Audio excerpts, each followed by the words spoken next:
नमस्कार मित्रों, आज बड़े दिन के बाद मैं अपना एक वीडियो लेकर के आपके लिए आया हूं, जिसमें मैं आपको आज के दिन के बारे में बताना चाहता हूं। आज का जो दिन है वह भगवान श्री कृष्ण का जन्मदिवस वाला दिन है। आज पूरे भारत में जहाँ जहाँ विदेशों में भी जहाँ जहाँ भारतीय हैं जो भारतीय वैदिक परंपरा को, सनातन धर्म को मानते हैं, वे लोग भगवान श्री कृष्ण के जन्मदिवस पर आज के दिन बड़े ही धूमधाम से उनका जन्मदिवस मना रहे हैं। बड़े ही सौभाग्य की बात है आप लोगों के लिए भी और हमारे लिए भी, सारे देश के लिए, पूरे देश के लिए आज बड़े सौभाग्य की बात है कि भगवान श्री कृष्ण का जन्मदिवस मनाया जा रहा है। मित्रों, केवल जन्मदिवस मना लेना ही काफ़ी नहीं है, पर्याप्त नहीं है। यदि हम जन्मदिवस मना रहे हैं और भगवान श्री कृष्ण के बताए हुए मार्गों पर हम चल रहे हैं, तब ही हमारा जन्मदिवस मनाना सार्थक सिद्ध हो सकता है। तब हम ये कह सकते हैं कि हाँ, हमने वास्तव में भगवान श्री कृष्ण का जन्मदिवस आज मनाया है।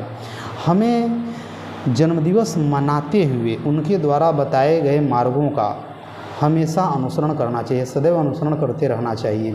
यदि आप अपने जीवन को धन्य बनाना चाहते हैं, तब यदि आप सच्चे रूप में भगवान श्री कृष्ण को अपना उपासक, अपना देव, अपना भगवान मानते हैं, तो भगवान श्री कृष्ण के बताए गए मार्गों पर आप चलिए। यदि आप अपने जीवन को, अपने परिवार का जीवन, अपने बच्चों का जीवन, सारे देश का जीवन यदि धन्य बनाना चाहते हैं, आगे लेके जाना चाहते हैं, तो आपको भगवान श्री कृष्ण के द्वारा बताए गए मार्गों का अनुसरण करना ही चाहिए। और आज के समाज में भगवान श्री कृष्ण के बारे में जितनी भी अंधविश्वासों वाली बातें कि वो क्या क्या थे, चोरी करते थे, जा कर के गीत गाते थे, गोपियों के साथ रासलीला करते थे, ये सारी बातें भगवान श्री कृष्ण को केवल अपमानित करने के लिए बताई गई हैं, उनकी बेइज्जती करने के लिए। इसलिए मैं आप लोगों से बड़ा ही विनम्र निवेदन करता हूं कि मेरे देश के लोगों, जो भी मेरे इस वीडियो को देख रहे हैं, वो एक बार बड़ी कृपा करके मेरे ऊपर कृपा करिए कि एक बार कम से कम वेद व्यास द्वारा लिखा गया, जो महर्षि वेद व्यास जी ने जो महाभारत लिखा था, आप उसको एक बार पढ़ करके तो देखिए कि नहीं, भगवान श्री कृष्ण का वास्तव में जीवन चरित्र कैसा था, आखिर भगवान श्री कृष्ण थे कैसे। जब आप महाभारत पढ़ेंगे तब आपको वास्तव में पता चलेगा कि नहीं, भगवान श्री कृष्ण कैसे महापुरुष थे। आज भगवान श्री कृष्ण को योगेश्वर के नाम से जाना जाता है, योगी राज के नाम से जाना जाता है। सोचिए, जो व्यक्ति योगी राज है, योगेश्वर है, वो जाकर के माखन चुराता हो और वो जाकर के गोपियों के वस्त्र चुराता हो, उनके साथ रासलीला करता हो, ऐसा हो सकता है? आप अगर हिंदू हैं, सनातन धर्म को मानते हैं, विश्वास रखते हैं, तो मैं आपको बता दूं कि आप एक बात याद रखिए कि आप जो मान रहे हैं, जो कर रहे हैं, जो सोच रहे हैं, एक बार ये भी सोचिए कि कहीं आप उनके बारे में गलत तो नहीं सोच रहे। क्या ऐसा हो सकता है? आपके पास इतनी बुद्धि दी हुई है भगवान ने, तर्क है आपके पास, आप तर्क तो लगाइए, सोचिए तो सही कि नहीं, वास्तव में भगवान श्री कृष्ण थे कैसे। और एक मान्यता और भी बड़ी विचित्र है कि कुछ लोग आज ये कहते हैं कि महाभारत पढ़ने से घर में लड़ाई हो जाती है। मेरे भाई, महाभारत का आपको रस पता होना चाहिए। महाभारत में शांत रस है, पूरे महाभारत में आपको शांत रस मिलेगा और उस शांत रस के द्वारा आपके घर में शांति आ सकती है। महाभारत में आपको ये बताया गया है कि हे भारत के लोगों, हे दुनिया के लोगों, आपको अपने जीवन में क्या नहीं करना है, आप वो मत करिए, आपके जीवन में शांति आ जाएगी। और भगवान श्री कृष्ण के नाम पर आज हमारे देश में इतने लोग मना रहे हैं, जन्मदिवस मना रहे हैं, लेकिन जरा भी सोचते नहीं, विचारते नहीं कि नहीं, हमें आखिर करना क्या चाहिए। कितने लोग हैं भगवान श्री कृष्ण की मूर्ति ला करके बैठाते हैं, गंदे गंदे फूहड़ अश्लील गीत बजाते हैं, रात भर जागते हैं, फिर उसके बाद कहते हैं कि भगवान श्री कृष्ण का जीवन परिचय या जन्मदिवस मना लिए। अरे भाई, एक बार कभी सोच के तो देखो कि भगवान श्री कृष्ण का जीवन परिचय, जन्मदिवस क्या यही मनाना हुआ कि उनकी एक मूर्ति को आगे रख देना और उनके नाम पर गंदे गंदे फूहड़ अश्लील गीत बजा देना और ये उनका जन्मदिवस बन गया? अरे भगवान श्री कृष्ण भी अगर जीवित होते और ये देखते तो उन लोगों को अपने सुदर्शन चक्र से काट देते कि बताओ, मैं जीवन भर जिनका विरोध करता रहा, जिनके लिए मैंने महाभारत का युद्ध किया, जिस स्त्री के लिए, एक स्त्री का अपमान हुआ था महाभारत में, और उस एक स्त्री के अपमान के लिए भगवान श्री कृष्ण ने महाभारत का युद्ध करवा दिया। जो एक स्त्री का अपमान नहीं सहन कर सका, ऐसा महापुरुष जो उसने महाभारत का युद्ध करवाया एक स्त्री के अपमान के लिए कि उसका अपमान क्यों हुआ, और कैसे कैसे योद्धा, कैसे कैसे महापुरुष उस राजसभा में बैठे हुए थे, उन लोगों ने भी जरा भी द्रौपदी का साथ नहीं दिया। उस द्रौपदी का अपमान किया गया, एक नारी जाति का अपमान किया गया और कोई नहीं बोला।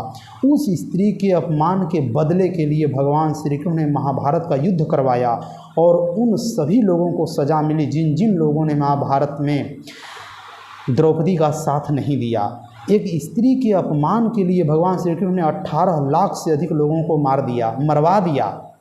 कि जब तुम इतने बड़े होकर मानित सम्मानित व्यक्ति होकर के एक स्त्री का मान नहीं कर सकते, एक स्त्री का सम्मान नहीं कर सकते, तो तुम्हें धरती पर जीने का अधिकार नहीं है।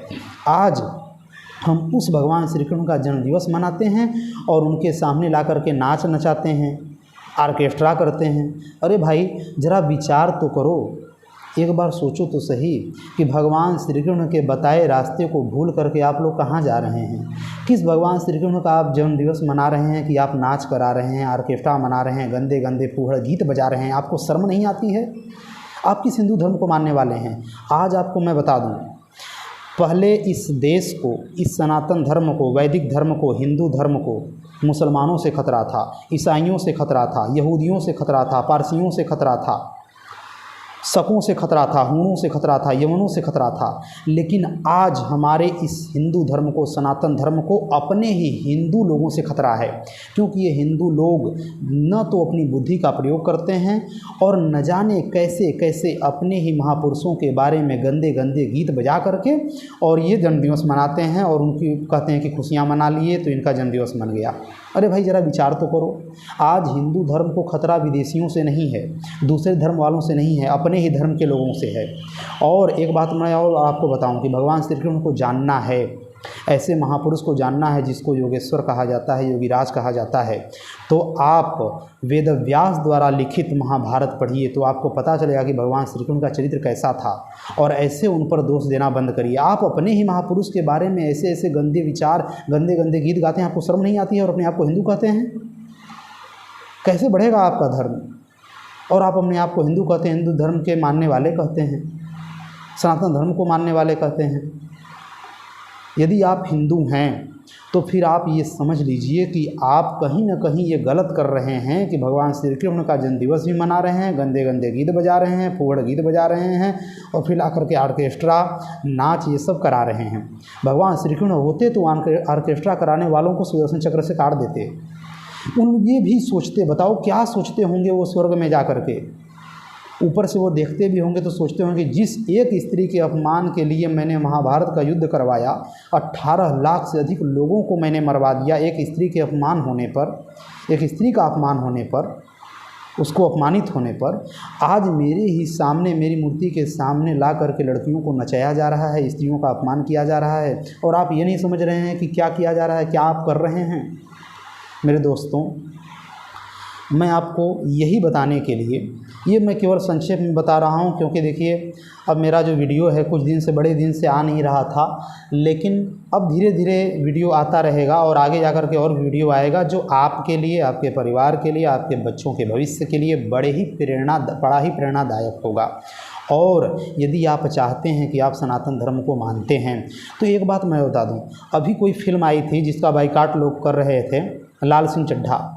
आप इसलिए कर रहे हैं कि आपका जो सनातन धर्म है वो बचा रहे। तो मेरे दोस्तों, यदि आप ऐसा कर रहे हैं कि आपका सनातन धर्म बचा रहे, तो आपसे एक और विनम्र निवेदन है कि आप भोजपुरी फिल्मों, भोजपुरी गायकों, भोजपुरी गायिकाओं, भोजपुरी एक्ट्रेस और एक्ट्रेसेज जो हैं, इन सब का आप, एक्टर्स जो हैं, उन सब का आप बहिष्कार कीजिए, क्योंकि आज के समय में हिंदू धर्म को सबसे ज़्यादा बर्बाद करने वाला अगर कोई है तो वो है भोजपुरी इंडस्ट्री और भोजपुरी इंडस्ट्री के कलाकार। ये सब जाहिल हमारे देश को, हमारे धर्म को, हमारे सनातन हिंदू धर्म को बर्बाद करने पर लगे हुए हैं। इनको समझ में नहीं आ रहा है कि हम क्या परोस रहे हैं समाज को। इसलिए आप जैसे लाल सिंह चड्ढा का बहिष्कार किए हैं, लाल सिंह चड्ढा जो फिल्म आई थी उसका बहिष्कार किए, बायकाट किए ना, वैसे ही आप भोजपुरी का बहिष्कार करना शुरू कीजिए, बायकाट करना शुरू कीजिए। नहीं तो वो दिन दूर नहीं है जिस दिन आपको बड़ा ही पछताना पड़ेगा कि आपका हिंदू धर्म इन भोजपुरी कलाकारों के द्वारा, भोजपुरी फिल्मों के द्वारा बर्बाद कर दिया गया। मेरे दोस्तों, बड़े ही जो भी कार्य करिए सोच समझ के करिए कि कहीं यह जो कार्य मेरे द्वारा किया जा रहा है, मैं जो मना रहा हूँ, खुशी के नशे में जो चूर होकर के जो मैं कर रहा हूँ, कहीं वो मेरे सनातन धर्म पर दाग लगाने वाला तो नहीं है, कलंकित करने वाला तो नहीं है सनातन धर्म को। यही कह करके मैं बड़ी संक्षेप में, अब मेरा वीडियो आता रहेगा, धीरे धीरे मैं वीडियो बनाता रहूँगा और भेजता रहूँगा आप लोगों के लिए, और भी जिस विषय पर आपको चाहिए। इस समय तो ऐसे मेरे पास समय नहीं है, नहीं तो अगर समय रहता तो मैं आपको वीडियो बना करके भेजता जो आपको बड़ा ही रोचक लगता और आपके लिए जानकारी के लिए भी होता और आपके जीवन में कार्य भी करता। तो आप जो भी कोई कार्य करिए अपने धर्म को, अपने देश को, अपने भविष्य को, अपने बच्चों के भविष्य को देख करके करिए, जिससे आपका जीवन भी आगे बढ़े, अग्रसर होता रहे और आपके बच्चों का जीवन भी अग्रसर हो और हमारे देश का जो भविष्य है वो अति उज्जवल हो। इसी के साथ मैं अपनी वाणी को विराम दे करके आप सभी को प्रणाम करता हूँ।